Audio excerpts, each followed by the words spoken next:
Bueno, ¿cómo están? Muy buenas noches, bienvenidos, buen martes. Espero que estén teniendo una buena semana o un buen inicio de semana. Vamos a iniciar con nuestra clase de hoy día, que es la clase de inversión pública. Es la clase hoy día número 4, el tema número 4, así que va a ser una clase interesante que nos va a permitir estudiar otro sistema administrativo, ¿verdad? Otro sistema administrativo y también entender la forma en cómo funciona todo el circuito alrededor de la inversión pública en nuestro país. Vamos a revisar cuáles son los objetivos de la clase, estimados alumnos. ¿Qué vamos a aprender hoy día? Hoy día vamos a aprender a conocer los alcances y los principios del Sistema Nacional de Programación Multianual y Gestión de Inversiones. Vamos a conocer las etapas del ciclo de inversión pública y los alcances de cada una de ellas. Vamos también a reconocer las funciones del órgano rector, que es la Dirección Nacional de Programación Multianual de Inversiones, y vamos a comprender sus funciones como órgano rector del Sistema de Programación Multianual y Gestión de Inversiones, y también vamos a revisar y reconocer las principales funciones de los diversos órganos del Invierte.p.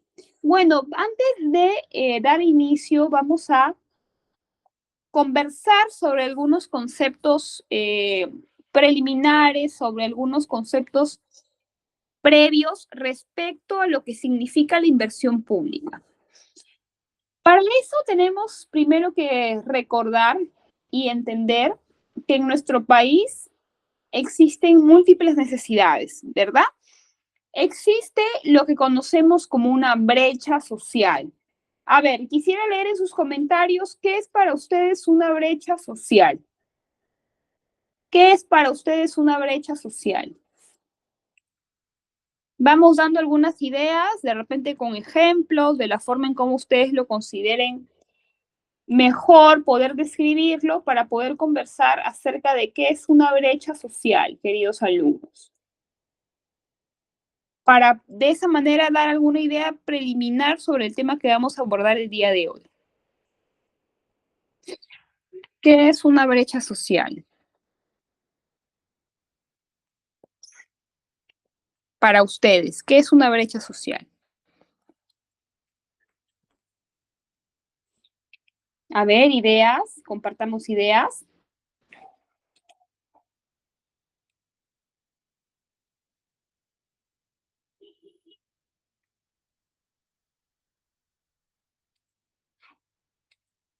¿Nada? ¿Alguna idea?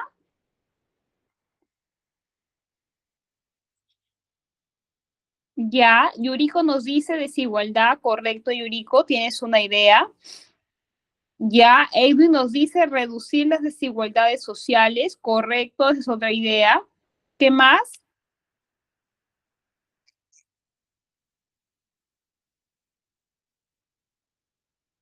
Cuando hablamos de desigualdad, perdón, cuando hablamos de una brecha podríamos semánticamente describirla como un espacio, ¿verdad? Como cuando nos referimos a una brecha es la falta de, ¿verdad? La carencia de, ¿no? Y cuando hablamos de brechas sociales, nos referimos, Edwin, no tanto bueno, depende de la óptica desde la que la veamos, pero yo prefiero cuando describimos el concepto de una brecha social, hablar de una distancia, ¿no? Hablar de una falta de, ¿no? Una brecha social significa la falta, la deficiencia, la necesidad y el requerimiento de cubrir la falta de un servicio que puede ser de diverso tipo, ¿no? Por ejemplo, en nuestro país hay muchas miles de familias que no tienen acceso a agua y alcantarillado, ¿no? Entonces, las personas que no tienen acceso a agua potable y alcantarillado son personas que tienen una brecha social de acceso al agua y al alcantarillado, ¿no? Hay muchas personas que no tienen acceso a Internet, entonces tienen se puede identificar una brecha social de conectividad móvil, ¿no? Hay muchas personas, ¿qué más? Que no tienen acceso a la educación, ¿no? Entonces, o en este caso, niños, ¿no? Hay una brecha social de educación, ¿no? O de repente las deficiencias que tenemos muchos de nosotros que hemos estado o estamos afiliados a algún seguro de salud público que sabemos que es deficiente, que es inoportuno, que es lento, ¿no? Tenemos una brecha social de acceso a servicios de salud. En pocas palabras, una brecha social significa la distancia, la falta de la provisión oportuna, adecuada, completa o parcial de un servicio social. Ahora, cuando hablamos de brechas sociales, por supuesto que también hablamos de una concepción negativa, ¿verdad? Porque las brechas sociales generan impactos y generan efectos negativos en las personas que sufren esas brechas. Por ejemplo, vamos a poner el ejemplo. Aquellas miles de familias que no tienen acceso al agua potable y al alcantarillado, ¿cuáles serán las consecuencias o los efectos que viven en su día a día por esa brecha social de falta de acceso a agua y alcantarillado? ¿Qué le generará esa brecha en su día a día que ustedes lo puedan describir?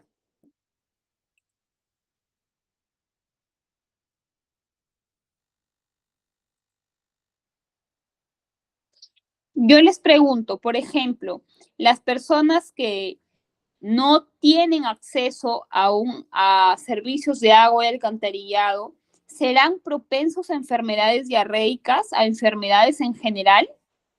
¿Serán más propensos? O de repente, los niños y las familias que no tienen acceso a agua y alcantarillado gastarán más tiempo en ir a buscar con sus baldes o esperar a la cisterna, ¿no? A veces nosotros no nos damos cuenta porque vivimos en un contexto donde no tenemos que vivir esa brecha, pero las miles de familias que no tienen acceso a un servicio que parece ser tan básico y tan elemental para todas las personas, sufren de muchas enfermedades estomacales, ¿correcto? Porque el agua que reciben no es un agua tratada o no tienen el dinero para poder tratarla. Entonces siempre tienen enfermedades diarreicas, como tienen que priorizar el uso del agua, no pueden asearse tan seguido, ¿verdad? ¿Qué más?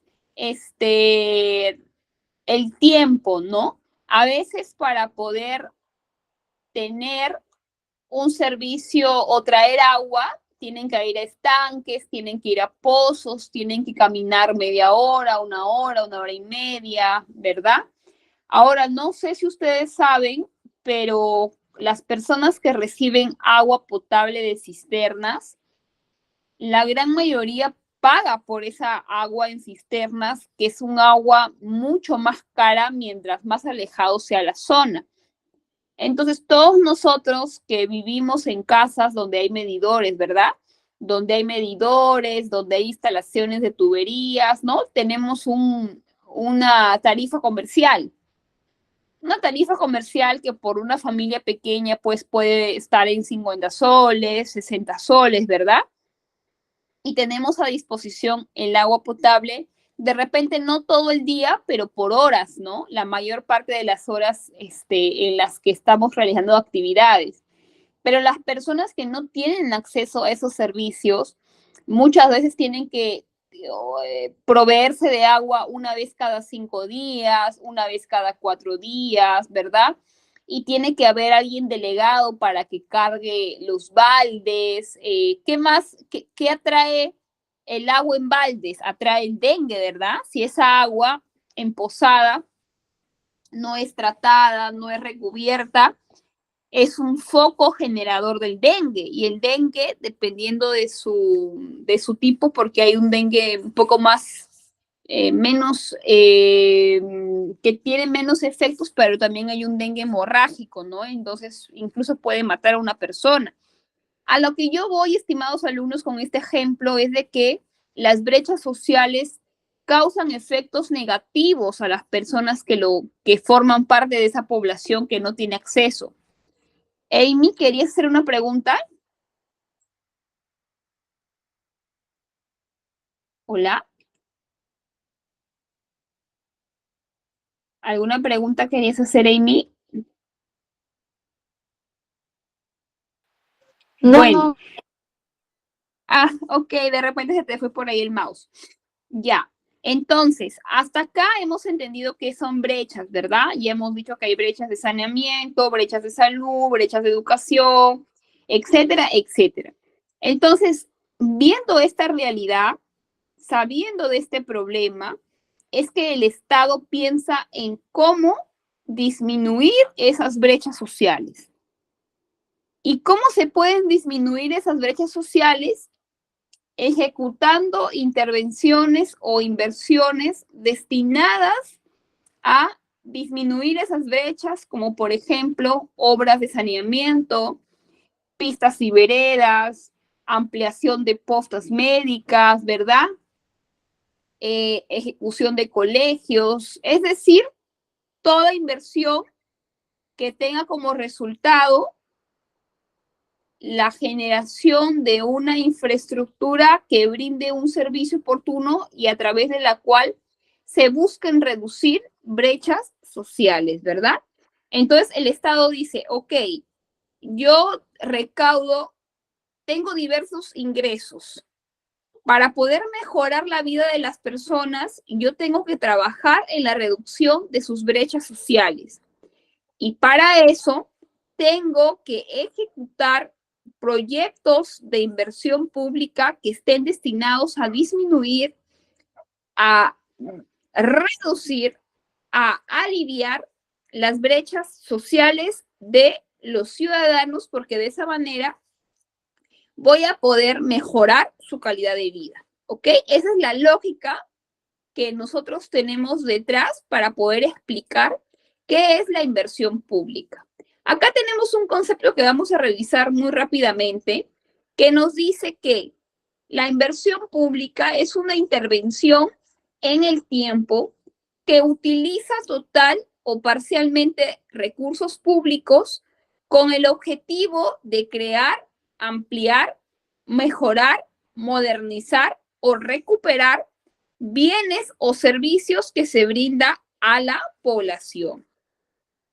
¿De qué manera se ejecuta la inversión pública? Y decimos pública porque utiliza total o parcialmente recursos públicos para poder financiarla, pero decimos que la inversión pública se ejecuta a través de un instrumento que se llama un proyecto de inversión pública.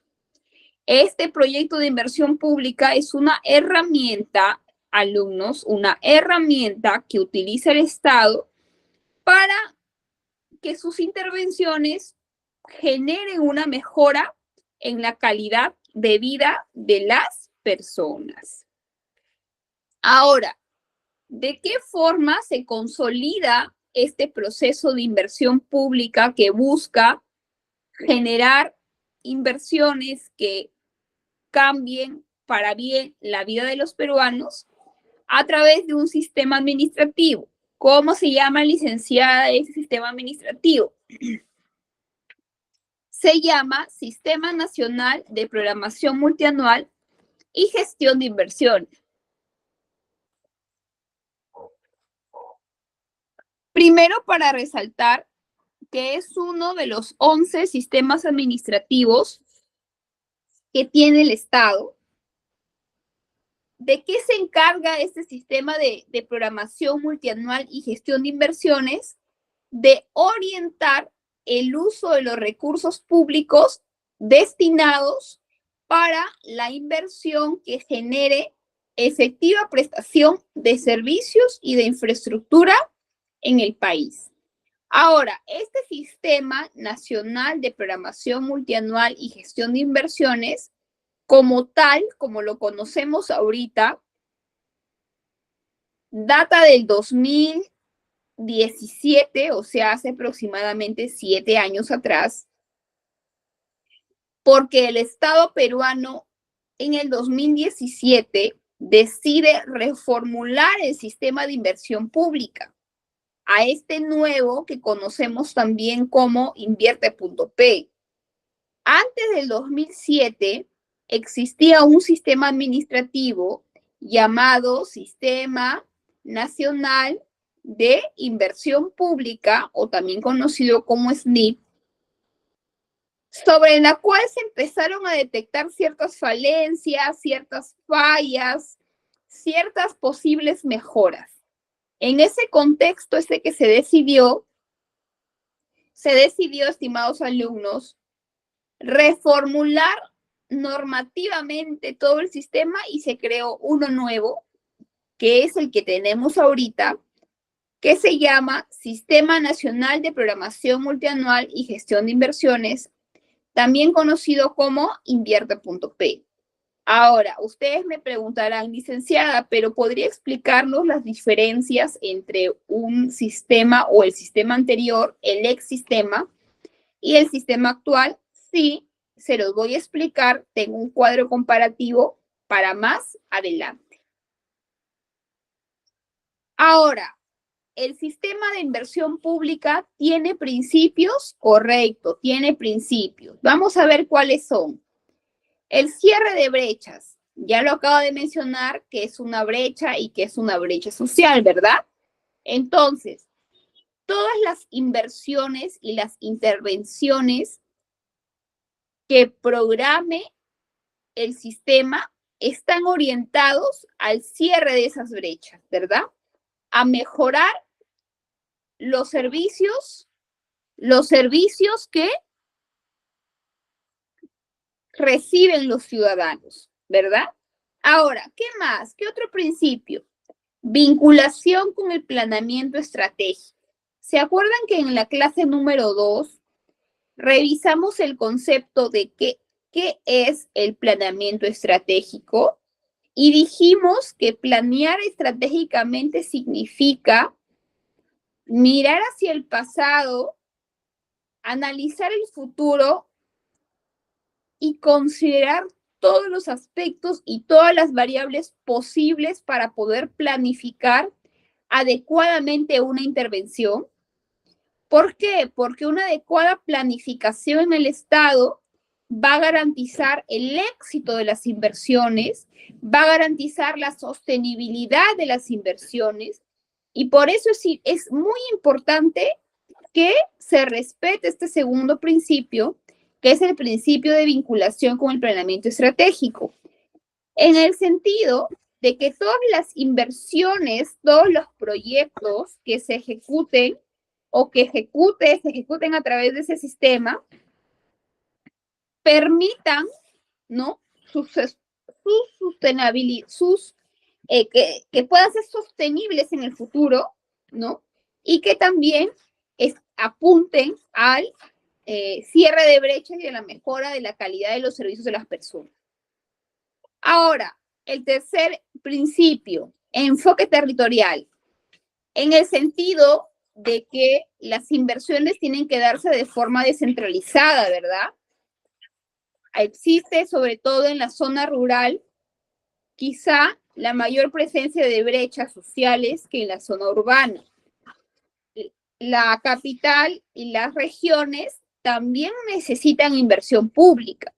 Entonces, siempre que el Sistema Nacional de Inversión trabaje, tiene que hacerlo pensando en un nivel distributivo, ¿no? Con un enfoque territorial, ¿no? Siempre viendo todos los alcances de la jurisdicción del territorio peruano. Evidentemente, las actividades y las acciones del sistema tienen que generarte un impacto social, ¿verdad? Un impacto social. Una obra pública siempre genera un beneficio a las personas para las cuales está hecha. siempre genera un cambio positivo, siempre genera un impacto en su calidad de vida, una mejora en su calidad de vida, ¿verdad? Entonces, toda inversión pública siempre busca generarle un impacto social positivo a las personas para las cuales fue diseñado esa intervención. Este quinto principio es un principio bien importante y hay que tener mucho ojo acá en la previsión de los recursos, ¿verdad? ¿Quién no ha conocido, sobre todo hace unos años, obras que se ejecutaban y se dejaban a medio construir porque se acabaron los fondos, porque sucedió algo con la disponibilidad presupuestal de esa obra? Y finalmente la obra quedó abandonada, quedó en un litigio, etcétera, etcétera, situaciones que pueden pasar, ¿no? Por eso es muy importante la previsión del 100% de los recursos que pueda demandar una obra pública, entendiendo que la garantía de esos recursos tiene relación estrecha con el éxito y la culminación completa de ese proyecto. Sin recursos no hay inversión, ¿verdad? Y no solamente necesitamos recursos parciales, sino garantizar el 100% de los recursos que le han sido asignados o que le corresponde a una obra para garantizar su operatividad y su funcionamiento. Porque no nos sirven obras a medio hacer, no nos sirven obras a medio culminar, ¿verdad? Es más un problema que una solución. Lo que siempre debemos apuntar es a que las obras se hagan y se hagan bien y se culminen como estaban previstas, ¿verdad? Entonces, esa es la lógica que emplea el quinto principio. Y el sexto principio, que es una línea de acción importante, pero que lamentablemente a veces es trastocada de una manera muy brusca, en muchos casos muy escandalosa, ¿verdad? Respecto a la transparencia y la competencia, ¿no? Posiblemente este sistema sea el sistema que más presente niveles de corrupción, porque lamentablemente muchas obras públicas son aprovechadas para que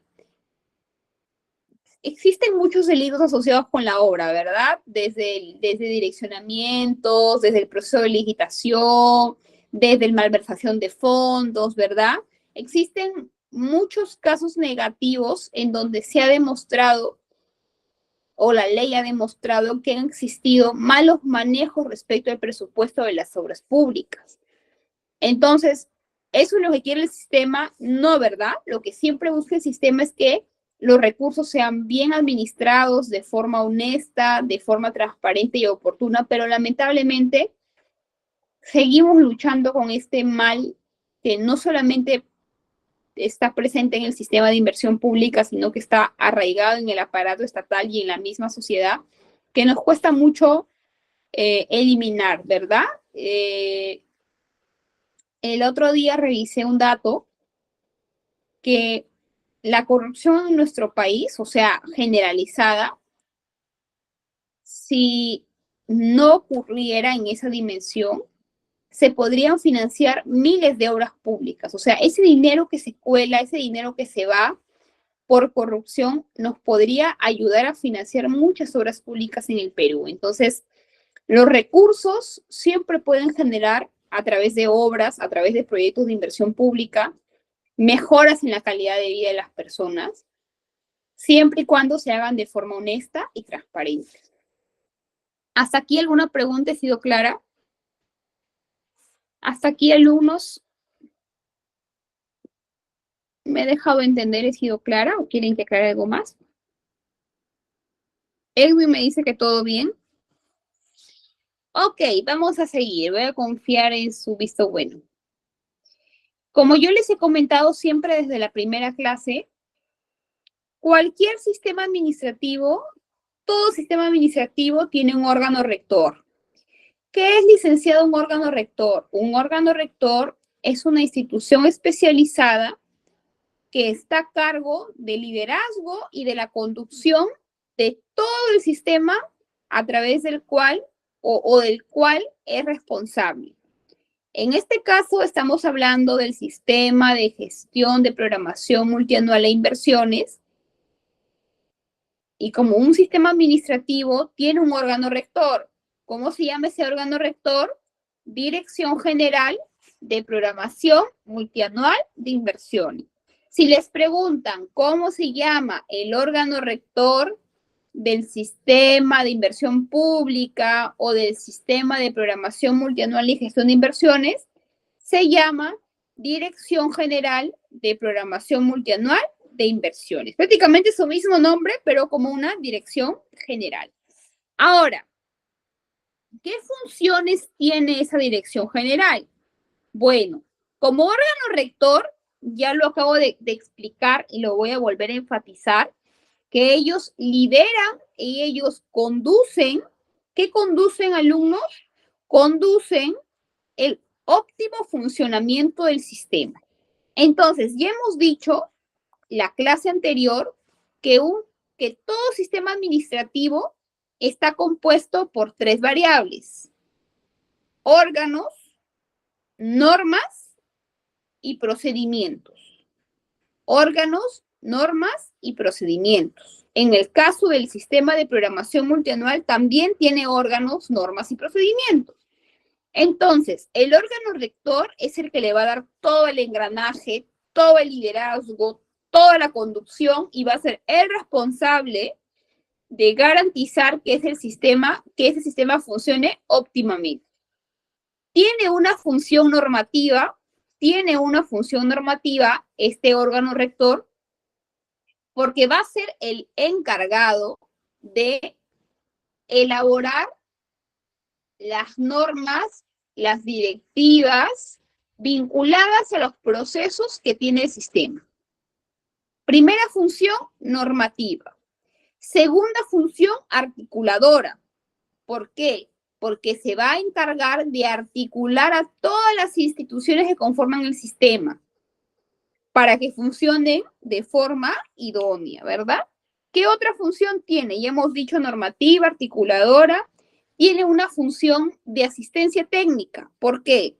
Porque este órgano rector se va a encargar de capacitar en su materia de especialidad a otras instituciones. Y no solamente capacitarlo técnicamente, sino brindar opinión técnica como ente rector del sistema, sobre el tema, sobre el sistema administrativo que está bajo su responsabilidad, ¿verdad?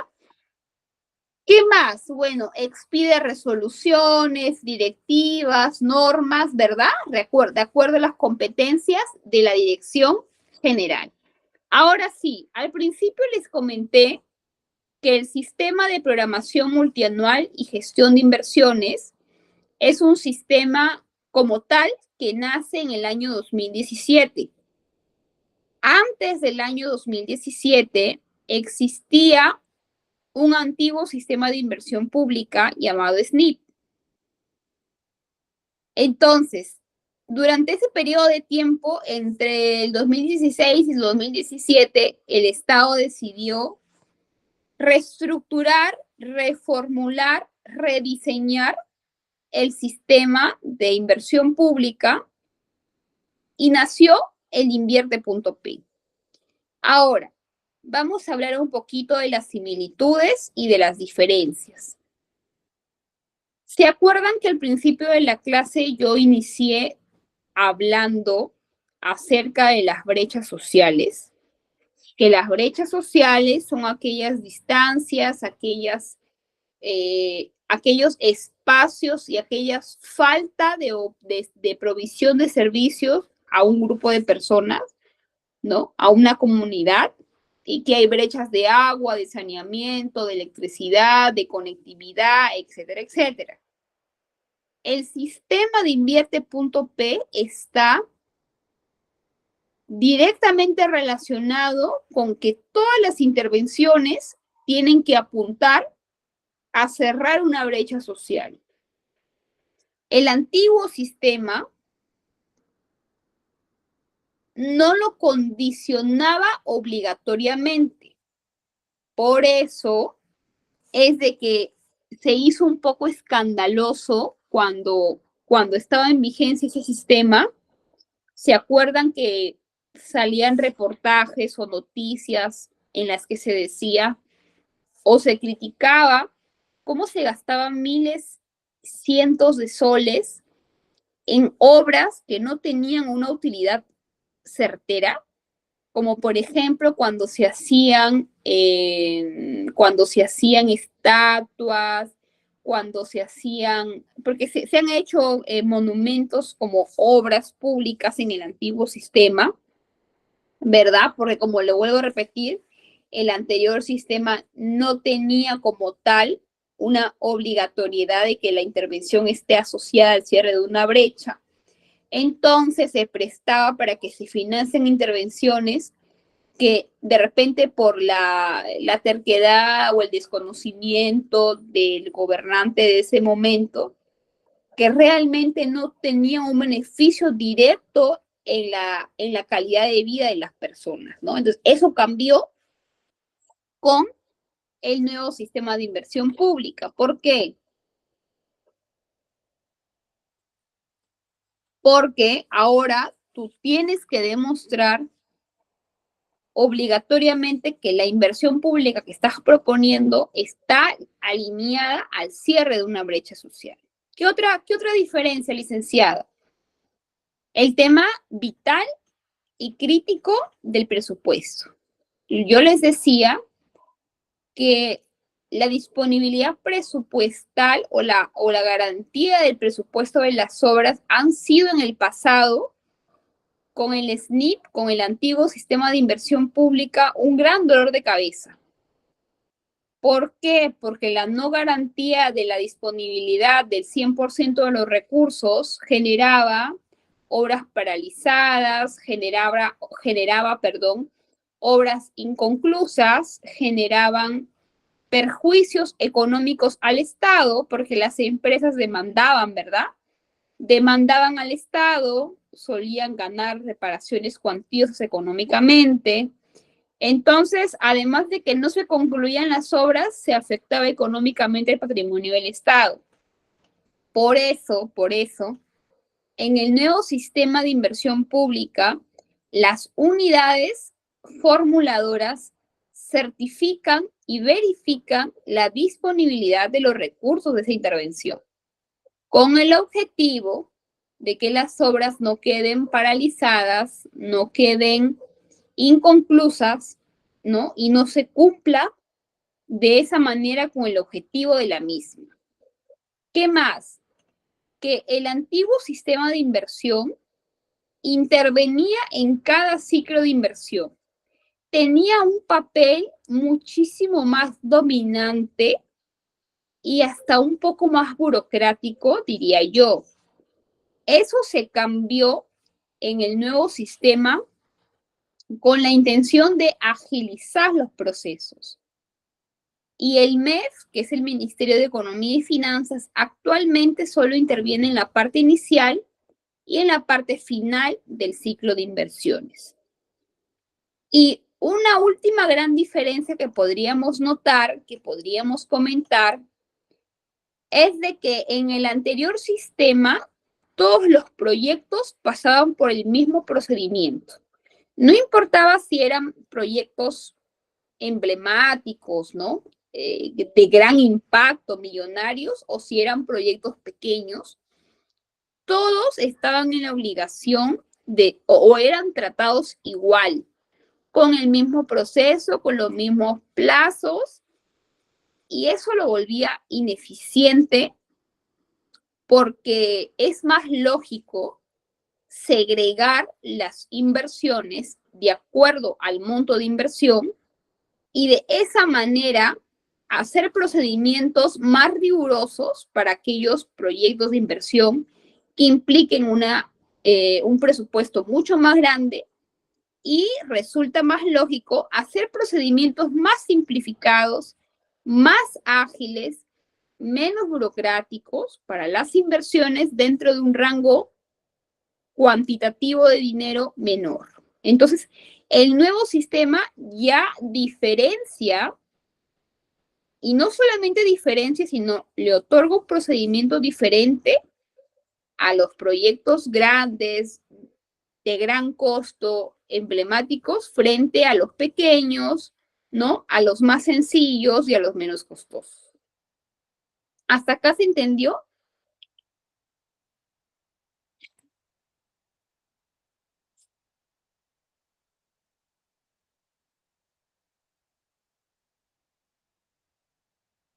¿Hasta aquí se entendió?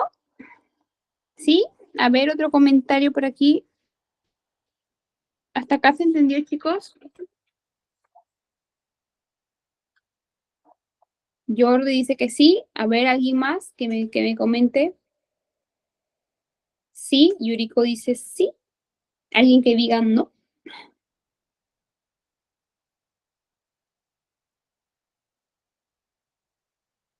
Bien, vamos a seguir. Vamos a ir a la parte más importante de la clase de hoy día. ¿Cuál es esa parte, Miss? Bueno, esa parte, alumnos, es estudiar el ciclo de inversiones. ¿Qué es el ciclo de inversiones? El ciclo de inversiones es un proceso dentro del Sistema Nacional de Programación Multianual y Gestión de Inversiones que tiene que atravesar obligatoriamente cualquier proyecto de inversión pública. Cualquier proyecto de inversión pública tiene que atravesar lo que se llama el ciclo de inversiones. Entonces, ¿cuántas fases, cuántas etapas tiene el ciclo de inversiones? 4, ¿verdad? ¿Cuáles son? Programar, formular, ejecutar, ¿verdad? Ejecutar y el funcionamiento. Acá ha habido un error, es el funcionamiento. Vamos a estudiar cada una de las etapas con ejemplos, para entender de qué manera nace un proyecto de inversión pública hasta la parte de cierre o la parte final. Primero, programar. ¿Qué significa programar? Significa planificar, ¿verdad? La inversión pública que vas a realizar. Pero esto tiene un procedimiento bien estandarizado y bien claro, que a continuación vamos a revisar. Las instituciones públicas que tienen capacidad de inversión, que tienen gasto de inversión, por ejemplo, los gobiernos regionales,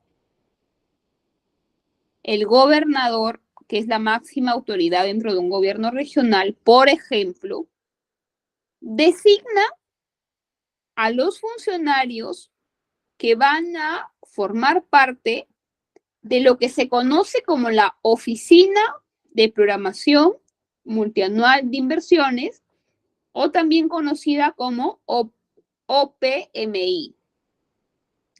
Esta oficina lo que va a realizar es un documento que se llama Diagnóstico de Brechas de Infraestructura, en este caso del gobierno regional.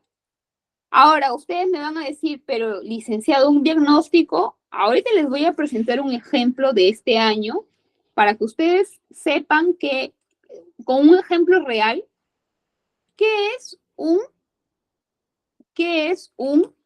diagnóstico de brechas? Vamos a ver.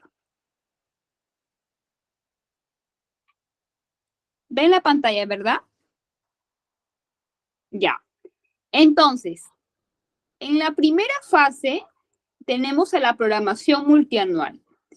El gobierno regional, a través de la Oficina de Programación Multianual de Inversiones, tiene la obligación de elaborar un documento, que lo están viendo en el caso de ustedes en pantalla, que se llama Diagnóstico de Brechas de Infraestructura o de Accesos a Servicios Públicos.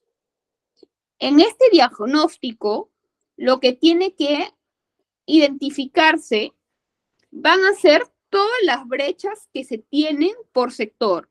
Sector salud, sector transporte, sector agricultura, sector vivienda, sector educación, etcétera, etcétera. Evidentemente, cada diagnóstico de brechas es muy particular y muy diferente de acuerdo al territorio, ¿verdad? En el que se esté trabajando y demás. Entonces, la Oficina de Programación Multianual de Inversiones está en la obligación de realizar, el gobernador lo aprueba, este documento a través de una resolución y se publica en la web institucional, en este caso del gobierno regional de Lambayeque. A ver, vamos a ver un ejemplo de brechas en el sector agricultura. A ver, página 13.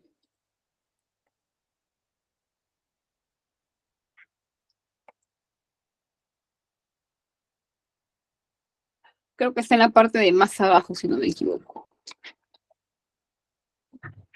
Ya, pero vamos a ver uno más conocido. Ya. Por ejemplo, en la página 51, en la Gerencia de Vivienda, Construcción y Saneamiento, se han identificado una serie de brechas. Por ejemplo, el porcentaje de la población urbana sin acceso al servicio de agua potable mediante red pública. Esa es una brecha, ¿verdad? Otra brecha. Porcentaje de la población rural sin acceso al servicio de agua potable. Porcentaje de la población rural sin acceso al servicio de alcantarillado u otras formas de disposición sanitaria discretas. Porcentaje de volumen de aguas residuales no tratadas. En pocas palabras, en un diagnóstico de brechas, se identifica todas las brechas que se tienen en la jurisdicción de una forma ordenada y sistematizada y se consolida en un documento que se llama, ¿cómo se llama? Diagnósticos de brecha de infraestructura, en este caso del gobierno regional de Lambayeque. Se aprueba y se publica. Paso número 1.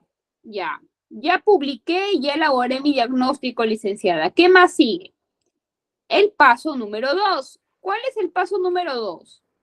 El paso número 2, queridos alumnos, es una vez que ya tú tienes tu diagnóstico de brechas publicado, la pregunta es, pueden haber 50 brechas.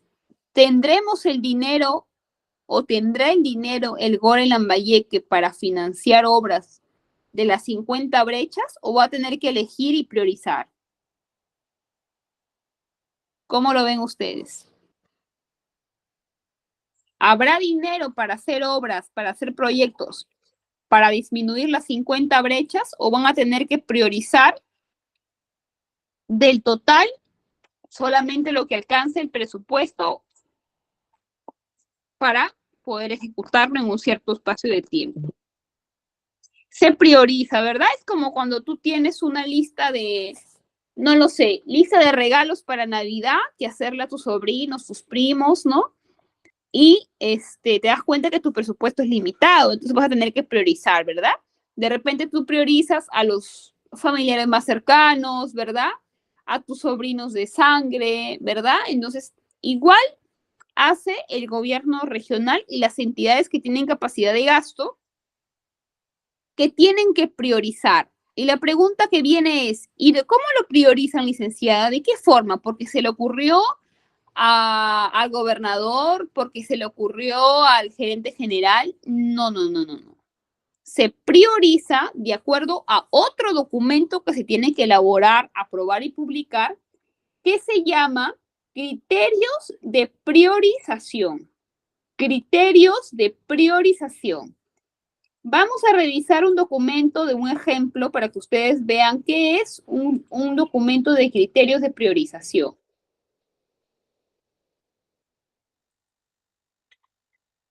Ven que todos los documentos se aprueban con una resolución que lo firma el gobernador regional de Lambayeque, o sea, no es así nomás, tiene que ir todo. Se aprobó en el mes de septiembre del año pasado el documento denominado Criterios de Priorización de las Inversiones 2025-2027 del Gobierno Regional de Lambayeque. Entonces, este documento de criterios de priorización me va a permitir a mí poder conocer de qué manera voy a priorizar mis proyectos de inversión pública. Vamos a hacer un ejemplo, ¿no? En materia de salud, seguramente el gobierno regional ha identificado 30 de infraestructura, medicinas, personal, ¿verdad? Etcétera, etcétera, etcétera, pero no tiene el presupuesto para ejecutar, para disminuir las 30 brechas. Es imposible, ¿verdad?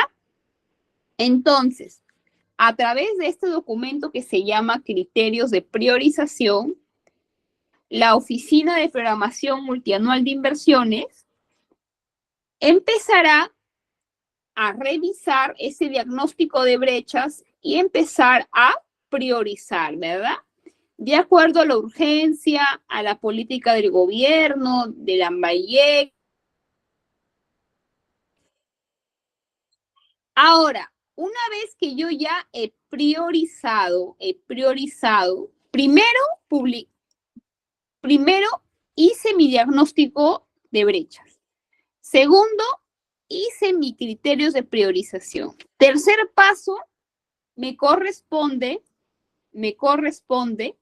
seleccionar los proyectos de inversión que yo voy a financiar o que yo voy a promover. Toda esa lista de proyectos de inversiones se llaman cartera, perdón.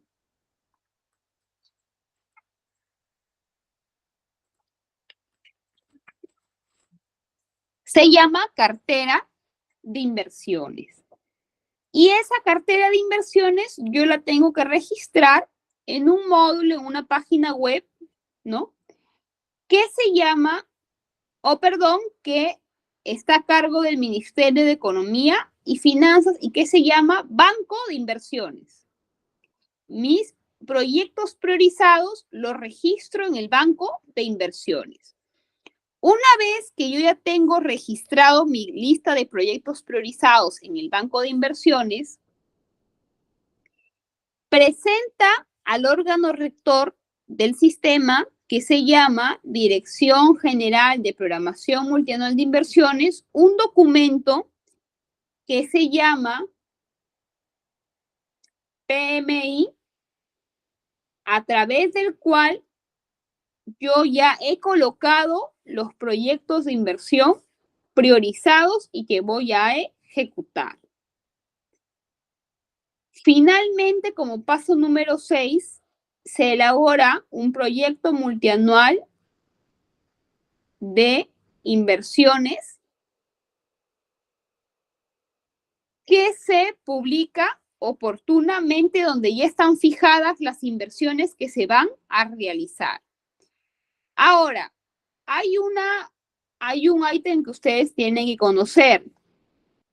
Todas las inversiones pueden ser consideradas como proyectos de inversión pública y la respuesta es que no.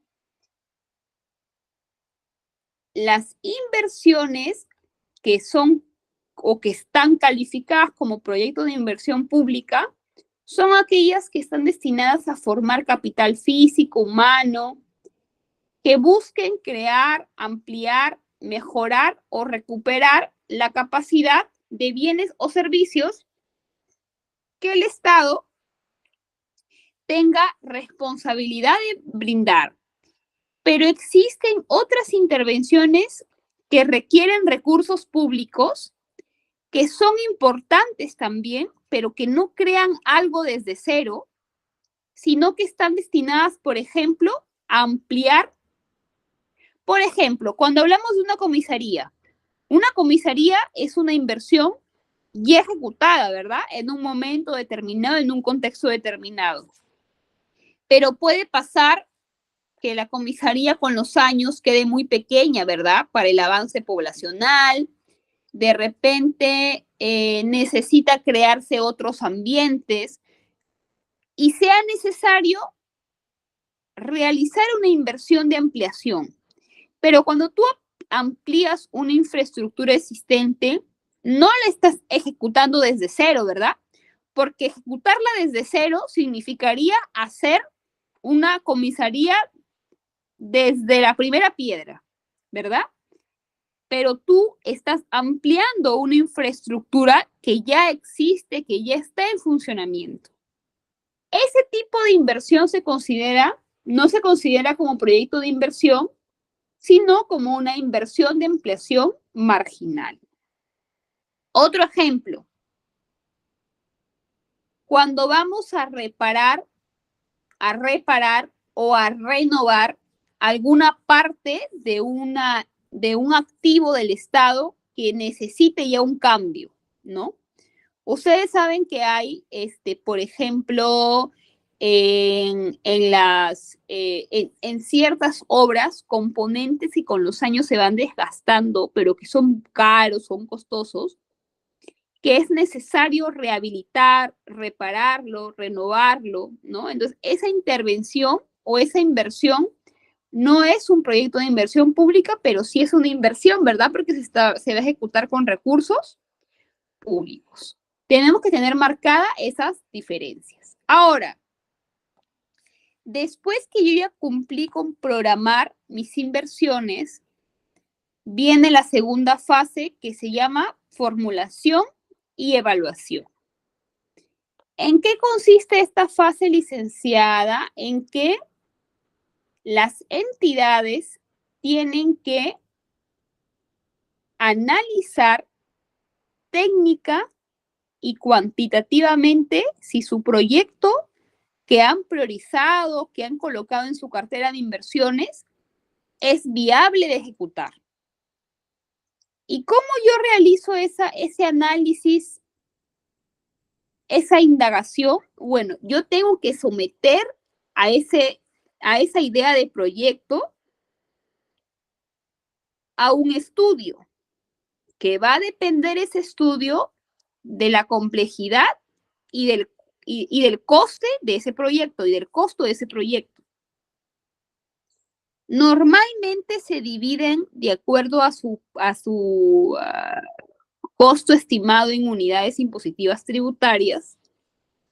Y por acá la tenemos.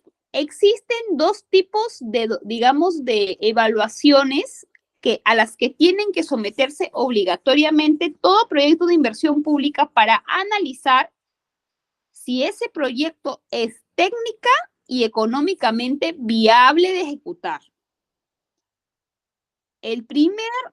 La primera evaluación es a través de una ficha técnica que puede ser simplificada o estándar, dependiendo del valor de la intervención. Aquí está en unidades impositivas, ¿no? Hasta 750 unidades impositivas o mayor a 750 unidades impositivas. Pero también tenemos una evaluación más rigurosa y más compleja que es a nivel de perfil. Y va a depender también, el tipo de evaluación depende del monto del proyecto. Mientras menos cueste un proyecto, va a pasar por una evaluación más simple, y mientras más cueste un proyecto, va a pasar por una evaluación más compleja, ¿verdad? ¿Cuántos tipos de evaluaciones hay? Dos: ficha técnica o perfil. Pero dentro de cada una hay tipos, digamos, dependiendo del valor, del costo aproximado de esa intervención. Por ejemplo, Vamos a revisar un modelo de ficha técnica simplificada que tengo por acá en mi... Ya, está abriendo el documento. A ver, un ratito. Ya, ¿ven ustedes mi pantalla? Uy. ¿Ven ustedes mi pantalla? Sí, ¿verdad? Ya. Lo que ustedes están viendo es una ficha técnica simplificada del Ministerio de Transportes y Comunicaciones para que se usa para los proyectos de inversión pública menores a 750 unidades impositivas tributarias que vendrían a ser como 3 millones de soles más o menos. Entonces, se tiene que elaborar esta ficha con la intención de que, ¿cuáles son los datos que se recaban en estas evaluaciones? Por ejemplo, ¿dónde está ubicado este proyecto de inversión? ¿Cuál es el problema que va a atender el proyecto de inversión? ¿Cuáles son sus causas, sus consecuencias, verdad? ¿A cuánta población afecta? ¿A cuánta población va a beneficiar? ¿Cuáles son sus objetivos? Si no se hace ese proyecto de inversión, ¿qué otras alternativas existen para darle solución al problema? ¿Cuántos años de duración se prevé del proyecto de inversión? ¿Verdad? Bueno, acá ya se hace un análisis respecto al costo de inversión, a las actividades de inversión, al cronograma, al costo de inversión. Es decir, se tiene que analizar detalladamente los alcances del proyecto y saber si realmente genera un beneficio real y si económicamente, pues, es posible de ser asumido por el presupuesto público. Ahora, una vez que yo, a ver dónde me quedé. Ya, nos quedamos acá. Una vez de que el proyecto de inversión haya pasado por esta fase de evaluación, que puedes pasar una evaluación a través de ficha técnica o a través del perfil, ya viene la tercera fase.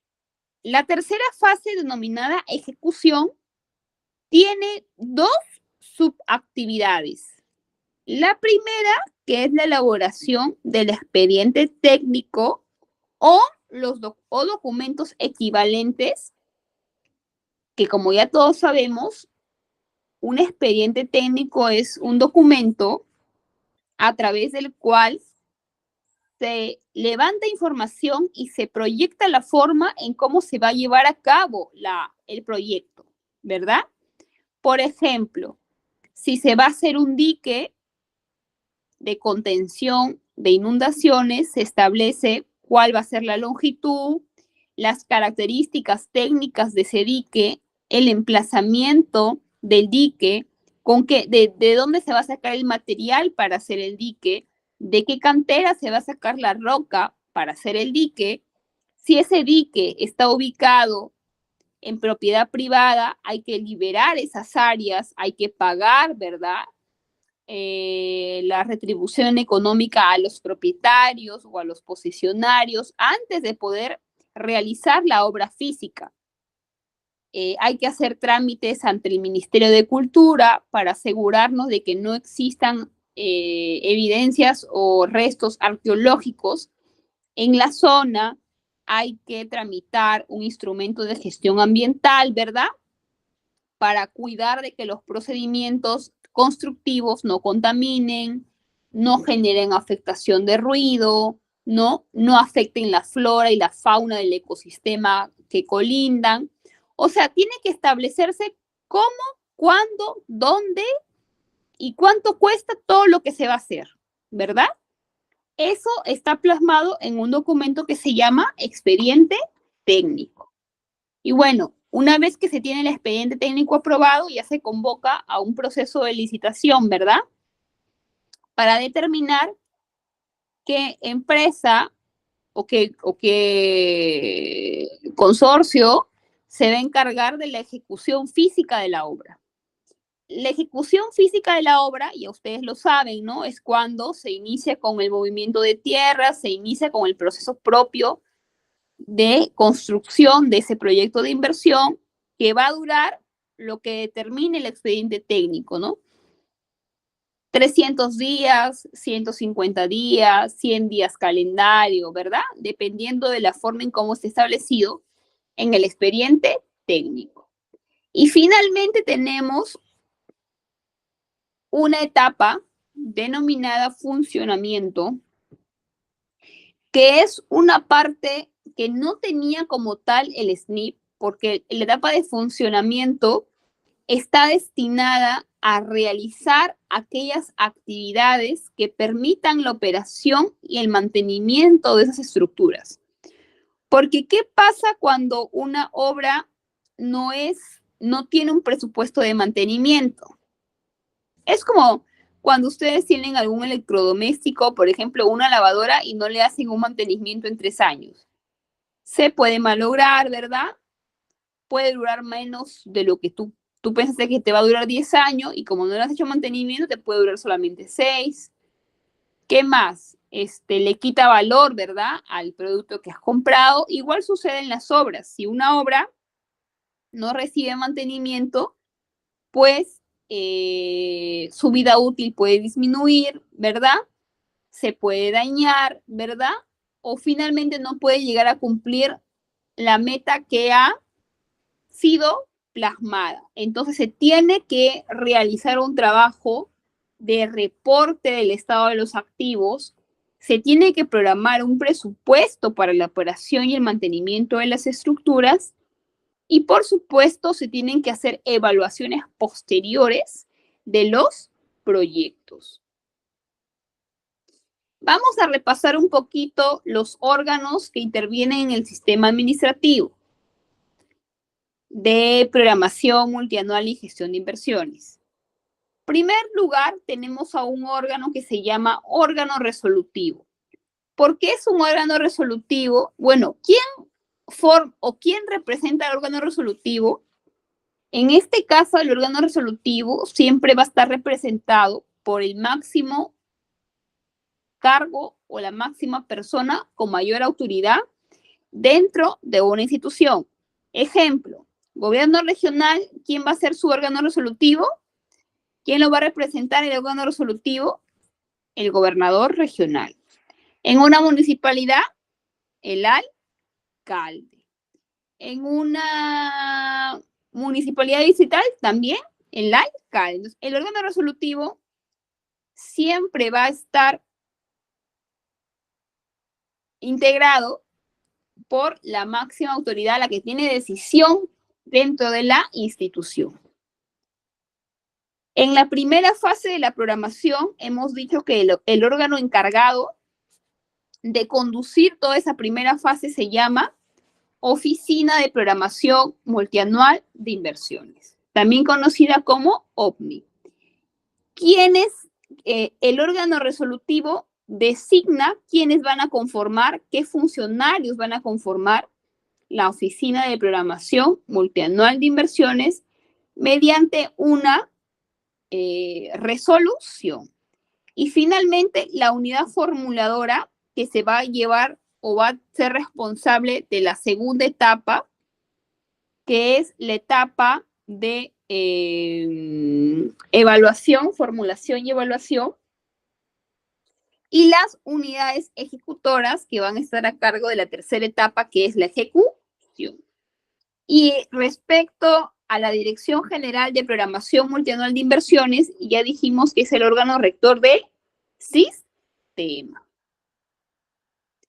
Bueno, esto ya lo revisamos. Ahora, licenciada, me van a preguntar, ¿solamente se pueden ejecutar proyectos de inversión pública con recursos 100% públicos o también pueden intervenir las empresas o el recurso privado?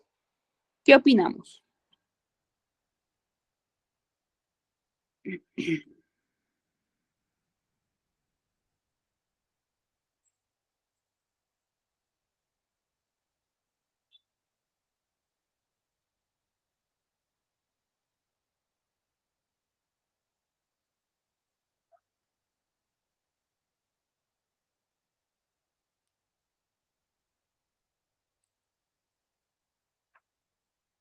Es posible, ¿verdad? Es posible que las intervenciones públicas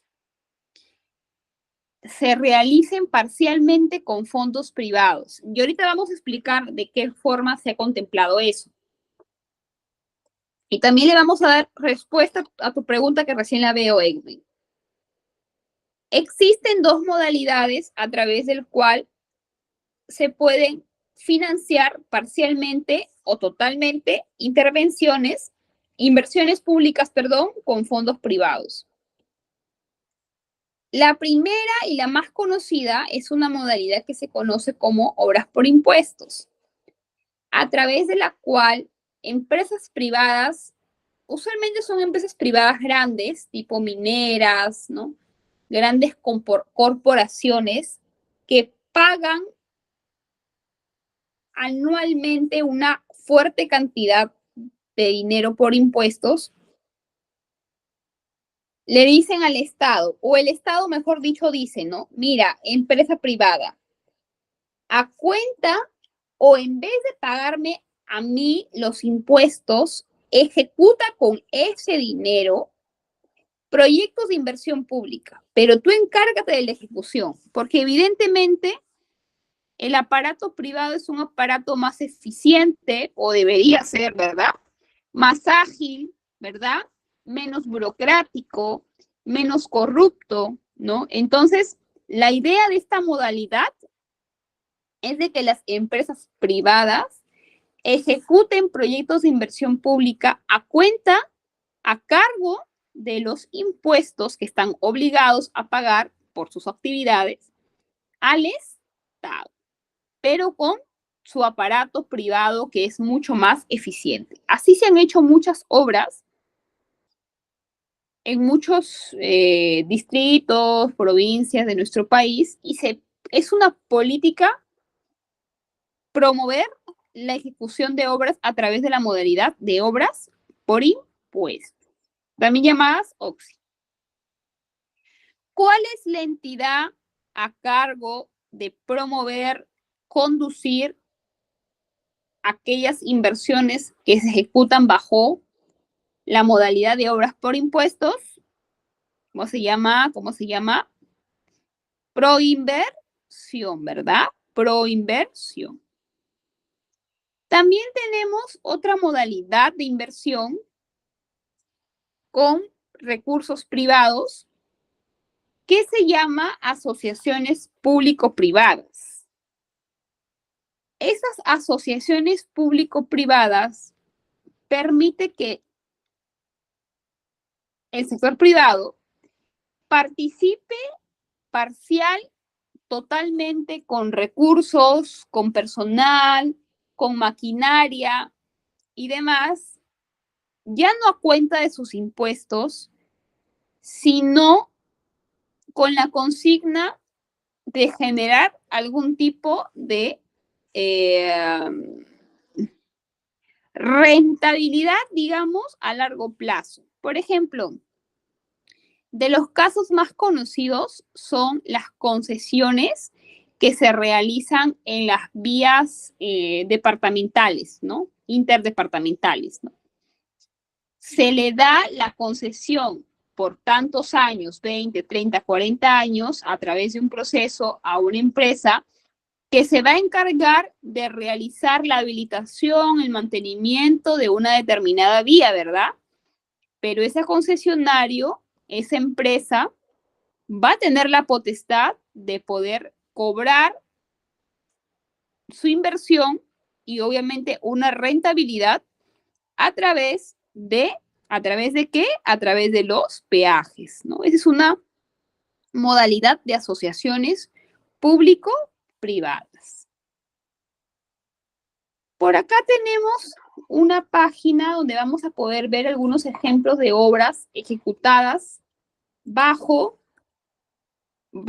la modalidad de obras por impuestos y asociaciones público-privadas. No nos olvidemos que la entidad a cargo de estas inversiones se llama Proinversión. Vamos a ver un ratito su página web para ver algunos ejemplos.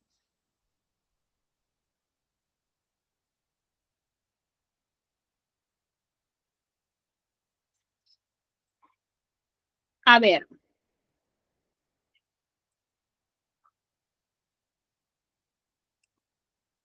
miremos algunos ejemplos de obras por impuestos que se han ejecutado en nuestro país.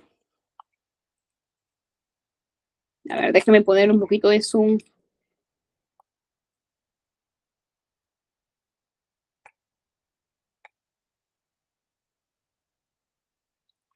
¿Qué tipo de inversiones podemos ejecutar a través de la modalidad de obras por impuestos? Podemos hacer carreteras, mercados, pistas y veredas, hospitales, comisarías, caminos vecinales, seguridad ciudadana, puentes, canales, viveros, plantaciones, defensas ribereñas, etcétera, etcétera.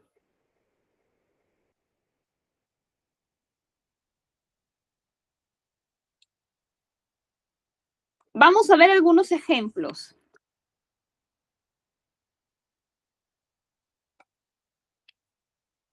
Uy, por acá no hay ejemplos. Por acá había.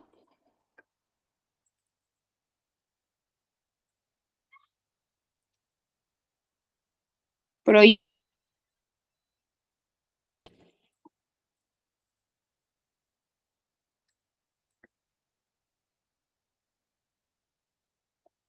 casos de éxito.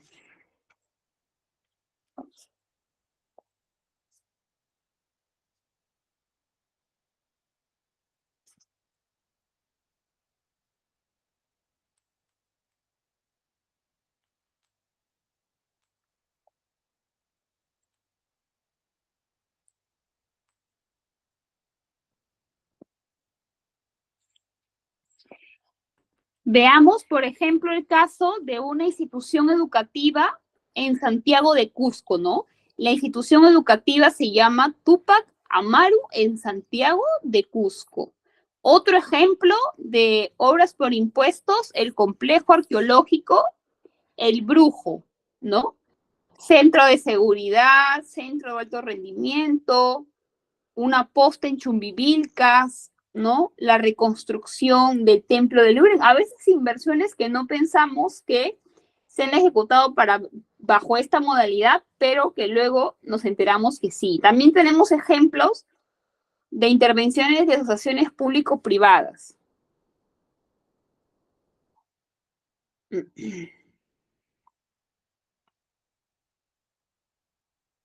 Vamos a ver.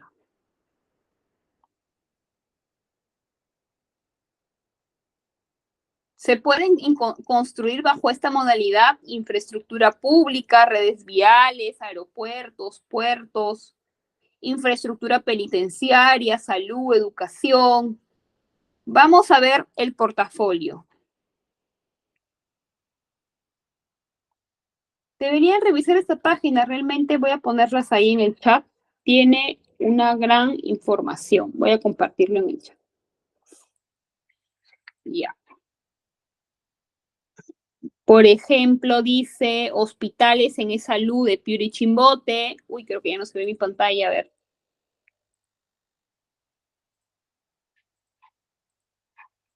De Piura y Chimbote, Terminal Portuario San Juan de Marcona es un proyecto que se ejecuta bajo la modalidad de asociaciones público-privadas, el anillo vial periférico, la ampliación de fosfatos de Bayobar, el ferrocarril Huancayo-Huancavelica, el PETAR, la planta de tratamiento de aguas residuales Puerto Maldonado, el parque industrial Dancón, etcétera, etcétera. Ahora dice, doctora, se prioriza de acuerdo al presupuesto asignado o antes de programar su presupuesto. Bueno, para ir terminando con esa parte, Edwin, primero, no sé si les comenté, pero la programación que se haga se hace de forma multianual, ¿no? O sea, no se hace de forma anual pensando solamente cada año, sino se hace de una forma multianual. En ese sentido, es indispensable indicar, sustentar la provisión de esos recursos para garantizar el 100% de la obra. Ahora, si bien es cierto, esos recursos no se gastan todos en un año, ¿verdad? Porque desde que se planifica el proyecto hasta que se ejecute, van a pasar algún tiempo, probablemente pasen algunos años. pero en la etapa en la que le toque demostrar, sí se tiene que certificar realmente que se cuenta con esos recursos, tanto de fuente propia, pues se puede financiar con endeudamiento, ¿verdad? Lo puede financiar, como ya lo he dicho, también un privado, pueden haber cofinanciadores de esa obra, entonces hay diversas modalidades. Ahora sí vamos a terminar con el Kahoot de hoy día. Les he pasado por ahí el link y aquí el pin es el 946-469. A ver, los espero ahí para conectarse.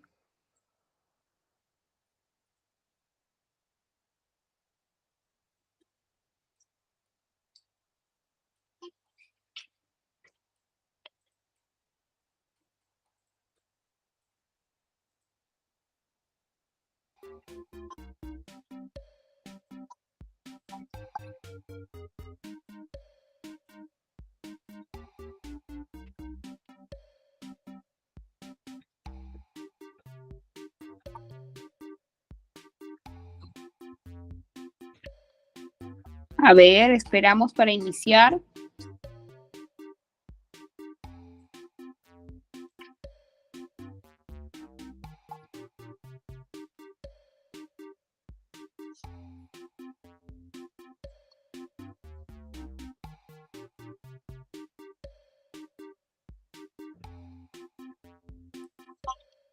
Jordi, Yuriko, Edwin, Vero y Jovita, ahí están conectados.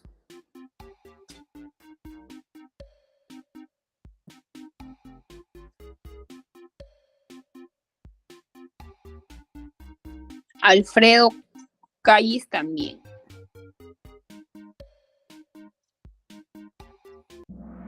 Empecemos.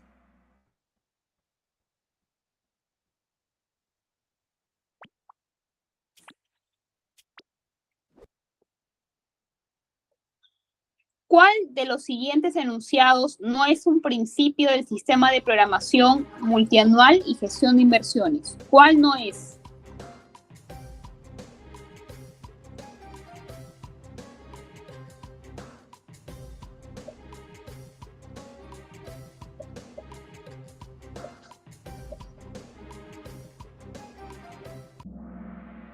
Correcto, el enfoque cualitativo no es un principio, ¿verdad?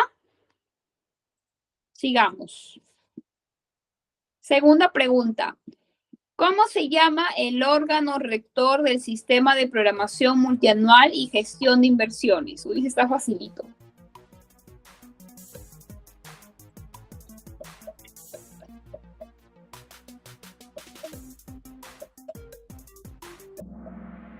Correcto, Dirección General de Programación Multianual de Inversiones. El Ministerio de Economía y Finanzas no es como tal un órgano rector, el órgano rector del sistema. Jovita va liderando, a ver, sigamos. ¿Cuál no es una fase del ciclo de inversión pública en el Perú? ¿Cuál no es?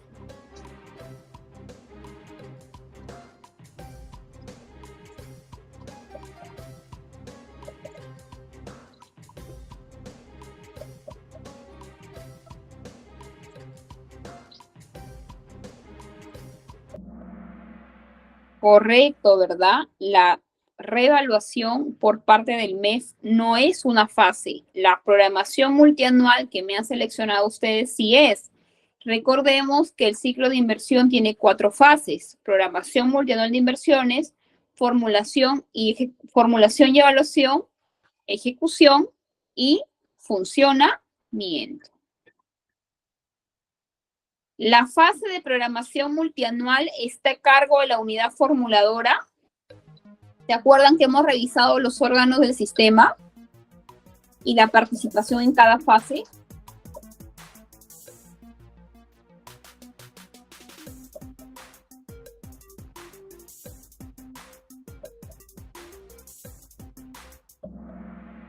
Correcto, ¿verdad? Bueno, es falso. Para los que me pusieron verdadero, la unidad formuladora está a cargo de la segunda etapa o la segunda fase, que se llama formulación y evaluación. ¿Cómo se llama el órgano que está a cargo de la primera fase? Se llama Oficina de Programación Multianual de Inversiones, como lo dice su nombre, ¿no? A ver, yo les dije esta pregunta. ¿La Oficina de Programación Multianual está designada por el órgano resolutivo? Yo les dije esa respuesta en la clase. Vamos a ver quién ha estado atento.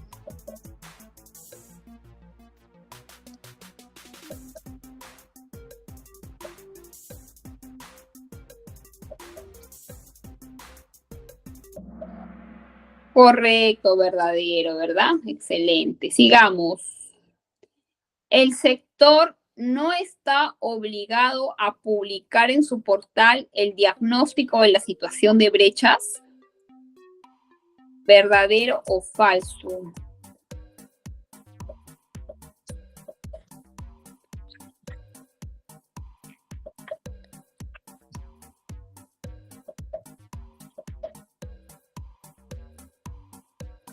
Falso, ¿verdad? Está obligado. Sigamos. Corresponde aplicar fichas técnicas simplificadas cuando un proyecto de inversión es mayor a 750 UITs. ¿Verdadero o falso?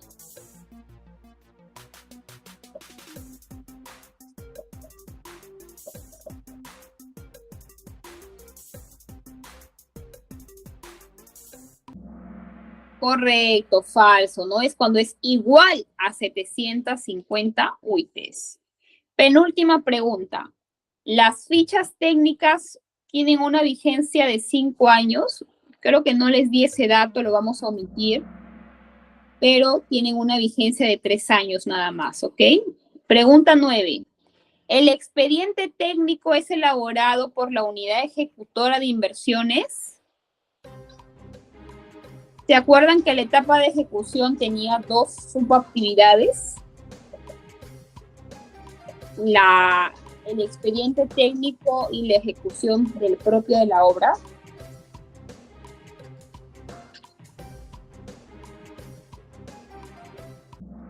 Correcto, ¿verdad? Verdadero. Última pregunta. Las asociaciones público-privadas le otorgan toda la responsabilidad al sector privado sin ninguna contraprestación. ¿Verdadero o falso?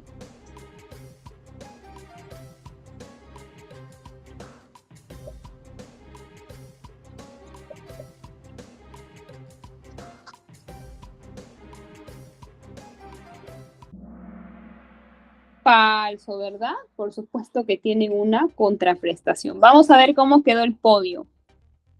Tercer puesto para Vero. Segundo puesto para Jovita. Primer puesto para Edwin. ¿Y quién quedó como mención honrosa? Alfredo y Jordi. Bueno, queridos alumnos, espero que hoy día hayan aprendido algo nuevo conmigo y que les haya ido súper bien. Espero que tengan un buen día mañana y nos estaremos encontrando con la clase 5 el día jueves. Eso sería todo de mi parte. Gracias y buenas noches.